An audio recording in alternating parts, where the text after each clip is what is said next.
Princess Victoria, the original Queen Mother.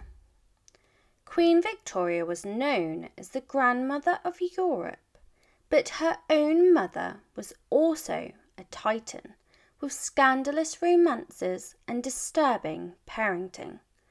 Princess Victoria of Saxe-Coburg-Saalfeld is one to learn about and how she moulded the future monarch of England. She was born into privilege before she gave birth to one of the most characteristically British monarchs the world has ever seen. Although her roots were very much not British, as she was German. She was born in 1786 to her parents Franz Frederick and her mother Countess Augusta, who were luminaries of the Teutonic House of Saxe-Coburg and Gotha. This was a highly privileged family, and they placed high expectations on their child. They controlled much of her life, and by the time she was 17 years old, they had married her to a man whom she had little to no decision in, the powerful Charles, Prince of Leiningen. This man was 2 decades older than her, so I doubt he would have been her first choice for a groom. He was widowed, and in a strange turn of events, his prior wife was none other than her own aunt, making for an awkward reunion. It was her obligation as a wife to produce children with this man, despite the considerable age gap between the pair. She did become pregnant the very first year, at just 18 years old. She gave birth to a boy, Prince Karl, and then another daughter, Theodora, 3 years later.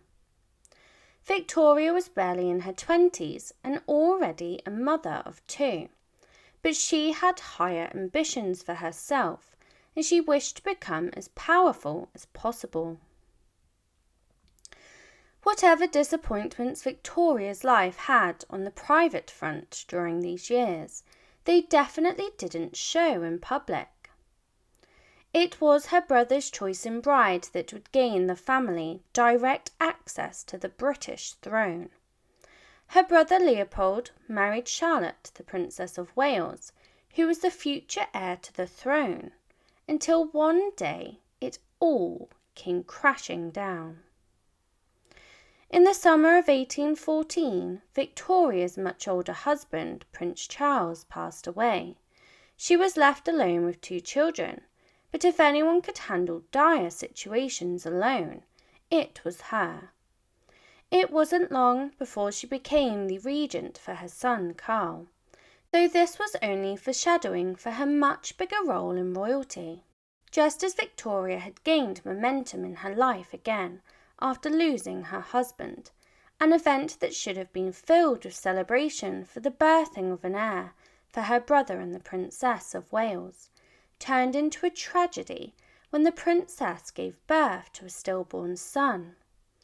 Shortly afterwards, the princess hemorrhaged and died, leaving behind a devastated Leopold who was heartbroken over the loss of his wife and child. England was utterly panicked about the loss of its heir. This prompted an enormous succession crisis, and Victoria was right in the middle of it. In the tragic aftermath of the Princess of Wales's death, an heir to the throne, Britain were desperate for an heir to take over the crown. All of the surviving male heirs of the current and ailing King George III were either in miserable, childless unions or were lifelong bachelors. Parliament made a desperate attempt to pay these men to settle down with a woman in the hopes that they could produce a healthy heir for the crown. So how does Victoria come into this quest for an heir of England? Her brother was already connected to the crown through his wife, as she was introduced to Prince Edward, the Duke of Kent, and one of the sons of King George III. He proposed to her with the understanding that she would give him an heir for the crown, and she accepted with delight. This heir would be none other than Queen Victoria, the future monarch of the UK. Princess Victoria had little luck with men, it seemed, and this holy matrimony was no different, and it was full of scandals. Victoria's engagement to a prince of England seemed like happily ever after on the outside, but inside was a whole other story. Prince Edward was one of the bachelors that had refused to settle down before, and there was good reason for it. He was used to living the high life with the high-stake gambling tables, where he had catapulted himself into a world of debt. The newlywed Duke and Duchess of Kent were so broke they decided to go and live in Germany after their wedding in order to keep their costs down. Only a twist of fate was in store. She had become pregnant quickly, providing Edward with the heir he wholeheartedly desired. They rushed back to England so that their British heir was born in the country to which she would rule. In the spring of 1819, they moved into Kensington Palace to set up Victoria's brood nest, and a month later, history was made. The country had been waiting on an heir for their crown, and Victoria was able to give them just that when she birthed a little girl who they named Princess Alexandrina Victoria of Kent, the future Queen Victoria of England. Although her life should have been filled with rejoicing, it wasn't long until tragedy hit her life again. Only 8 short months after the birth of their baby, her husband Edward passed suddenly from pneumonia. In quick succession, further tragedy struck, and only 6 days later, his father, King George III, also passed away.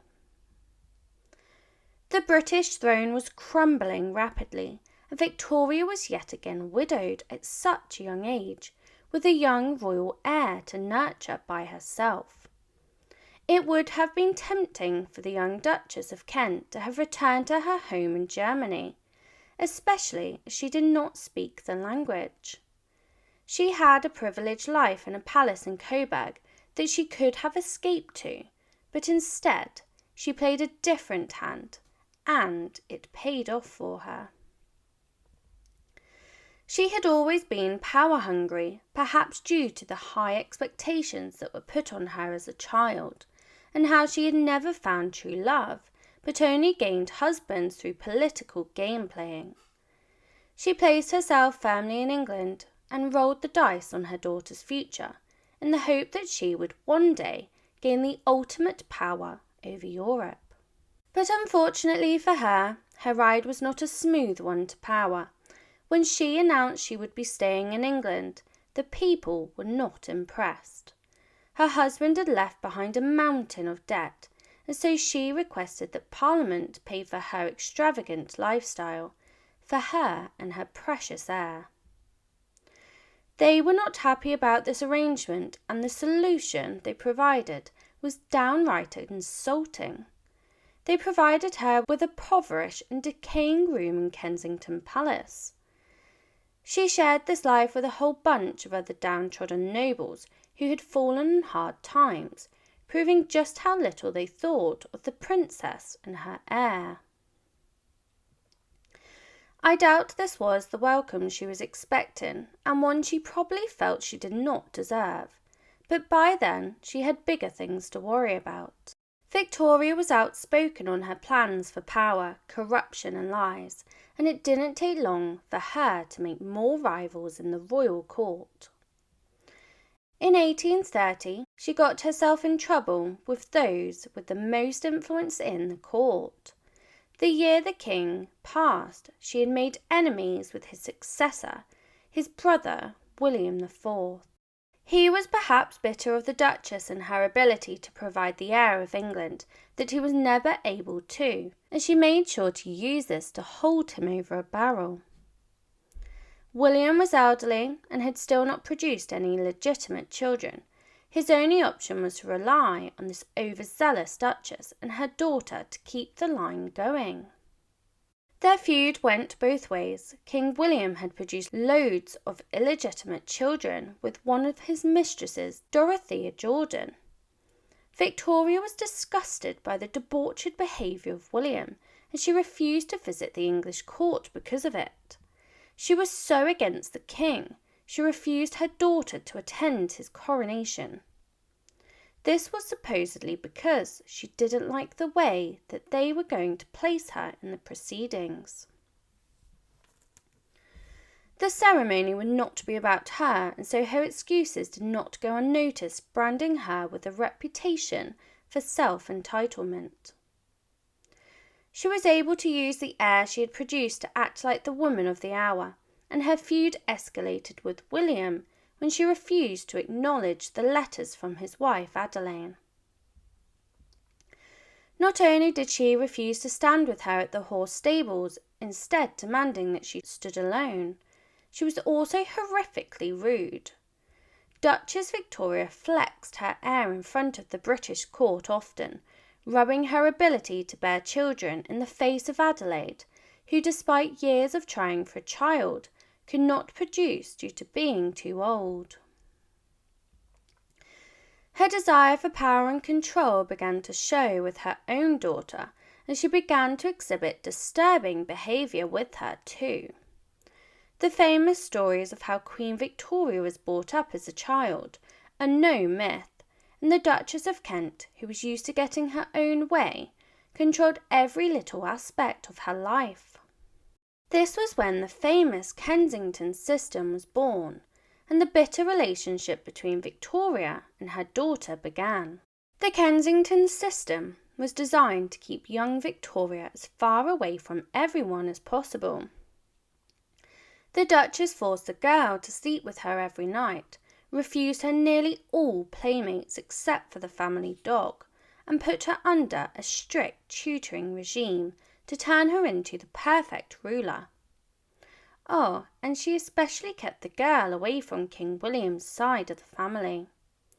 She did not do this alone. She had a partner in crime who had become one of the most hated men of Queen Victoria upon her reign.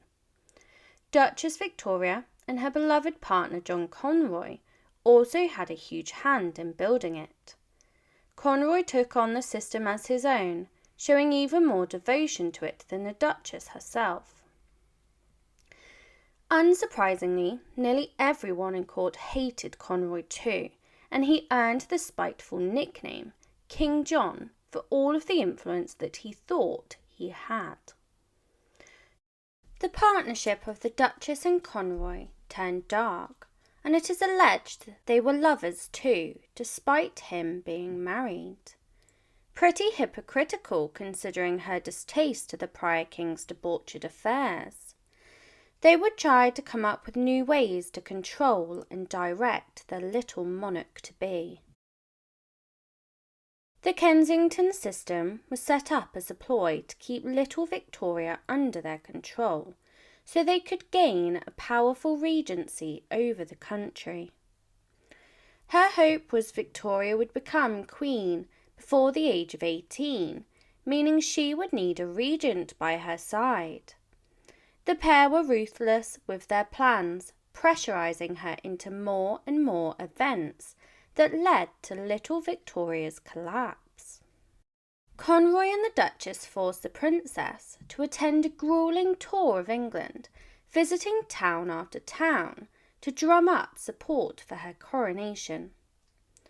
The tour was a success, but it left Victoria feeling hateful and fatigued with the constant travelling before she ultimately begged her mother to stop the tour.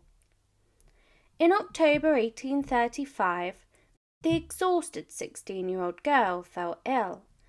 Her mother and Conroy had little sympathy for the girl, instead believing she was faking it. She was getting more and more ill, and in her weakened, vulnerable state, her mother tried to get her to sign over the role of private secretary to the man who had tormented her for years under the strict Kensington system. Luckily, it didn't work. Even in her poorly state, she did not trust this man at all. The Duchess didn't like being in close proximity to King William IV, but the monarch had noticed how she was manipulating the young Victoria for her own gain, and he was not happy. In his way to approach the topic, he did so dramatically when on his 71st birthday banquet in 1836, William silenced the room and uttered a shocking speech. At the banquet, in front of many luminaries, he began his announcement with a promise to living for 9 months longer, so that little Victoria would turn 18 under his rule and deny her mother the regency. He was absolutely not willing to give 1 inch of power to this cretin of a woman, and he made everybody else aware. This led to the public humiliation of the Duchess, continuing his speech with, "If I lived to the girl's birthday, I should then have the satisfaction of leaving the exercise of the royal authority to the personal authority of that young lady, heiress presumptive to the crown, and not in the hands of a person now near me, who is, herself, incompetent to act with propriety in this situation." The reaction to William's announcement was bedlam itself. It was very out of character for a royal to address a private feud so publicly, and so the Duchess must have tipped him over the edge for him to deliver the final blow. Little Victoria started sobbing, with her mother unwilling to comfort her as she stood stone-faced, refusing to move for a while before leaving the court the next day. This promise that was made by the king, he stuck to it, and on the 20th of June 1837, something miraculous happened. On this day, only 1 month after his niece Victoria turned 18, this man's hate for the Duchess willed him to live past her gaining regency to his throne via her daughter. The Duchess must still have been over the moon that her daughter was now the powerful Queen of England, and she could now continue to manipulate her, how she had always done before. But this is not how it worked out. The Duchess panicked, and her and Conroy came up with a plan that the young Victoria would extend her regency until the age of 21. The appointed Queen-to-be was having absolutely none of it, instead choosing to rebel against her mother completely. Her daughter's coronation to the throne brought about her downfall, rather than her quest for power. She had been suppressed under the strict Kensington system, and control of her mother and Conroy, of whom she despised, and her first act as queen was to dismiss Conroy from her household. Then it was her own mother's time to pay for her sins and behaviour, when she was also banished. She banished her mother to the far rooms of Buckingham Palace, relegating her to the rooms furthest away from her, much to the shock of the court, who presumed she would stay loyal to her mother, who was still unmarried, but Queen Victoria was bitter over her mother's treatment of her. Queen Victoria had banished Conroy from her life, but this did not stop the Duchess and him plotting to remain control once again, when she kept him as part of her household in the remote rooms of the palace. This went on for a further 2 years before her ally was finally exiled. In 1839, the palace finally convinced Conroy to leave England and to go far away from both the Duchess and the Queen. With Conroy gone, you would imagine that things would get better, but the past cannot be erased, and the damage was done. All that was left was a rift between the older and younger Victorias, and it would nearly take the rest of the Duchess's life to mend it. But their reconciliation proved more heartbreaking than anything else.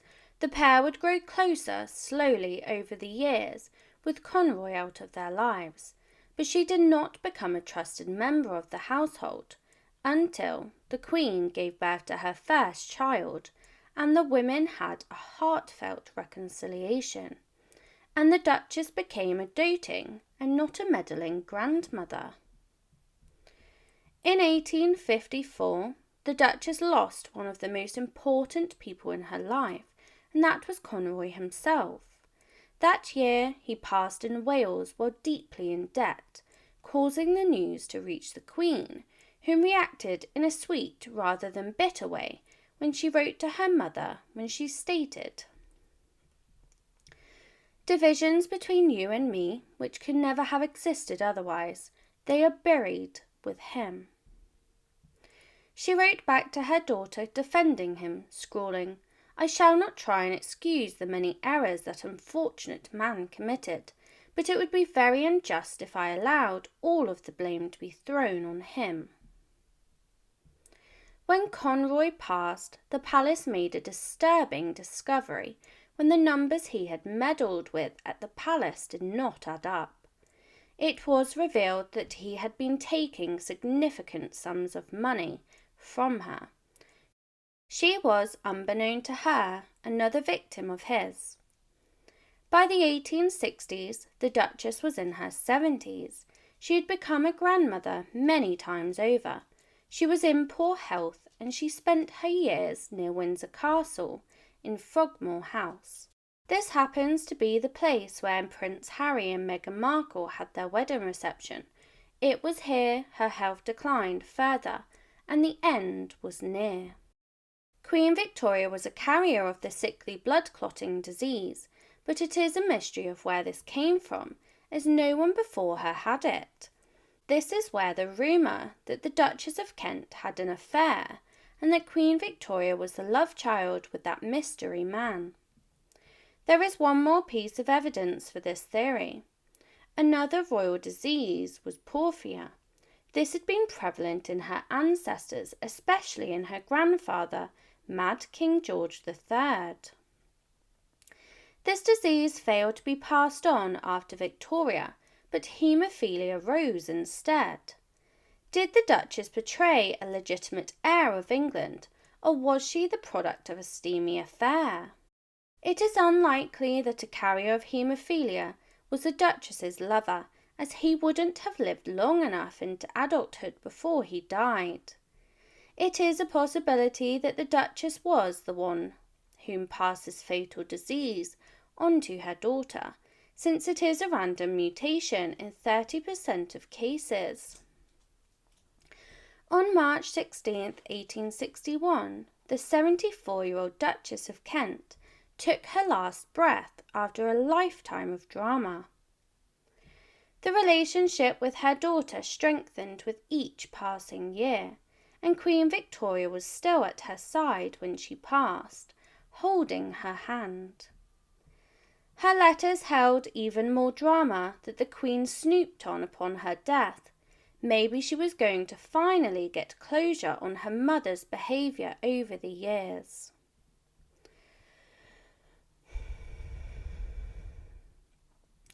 What she found during her snooping broke her heart after many distant years with her mother.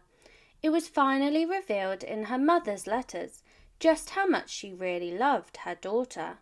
She was so happy that they were able to reconcile their relationship, and Queen Victoria placed the blame for her mother's cold-heartedness on Conroy for wickedly driving them apart.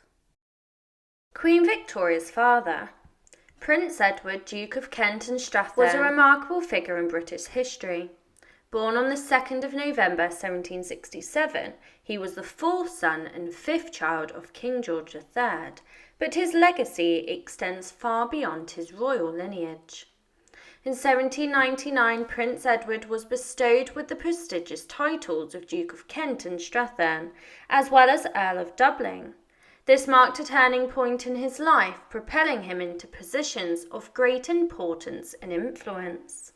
Shortly thereafter, he assumed command as a general and became the commander-in-chief of British forces in the Maritime provinces of North America.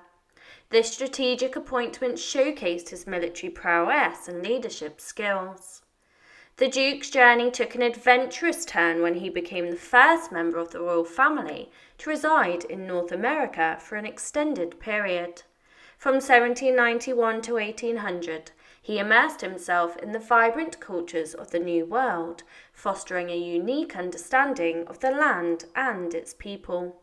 In fact, in 1794 he achieved yet another groundbreaking milestone by becoming the first prince to set foot in the United States, embarking on a remarkable journey from Lower Canada to Boston on foot. During his time in North America, Prince Edward made an important contribution to the cultural and linguistic fabric of the region. On the 27th of June 1792, he coined the term Canadian to encompass both French and English settlers in Upper and Lower Canada.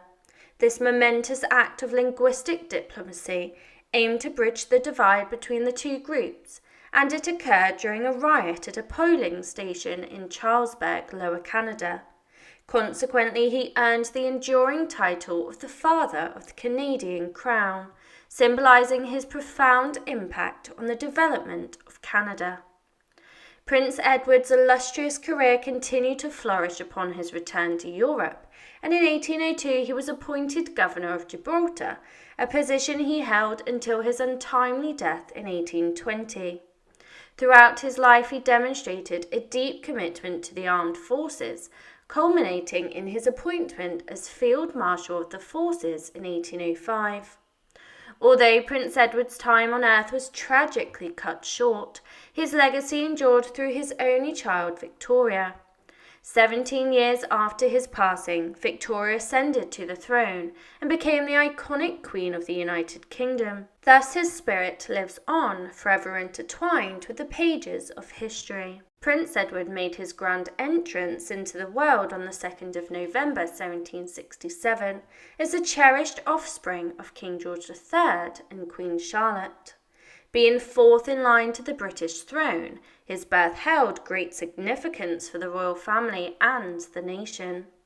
Coincidentally, he was named after his late uncle, the Duke of York and Albany, who had recently passed away and was laid to rest at Westminster Abbey on the eve of Edward's arrival. The young prince received his baptism on the 30th of November 1767 in a solemn ceremony that united him with his godparents.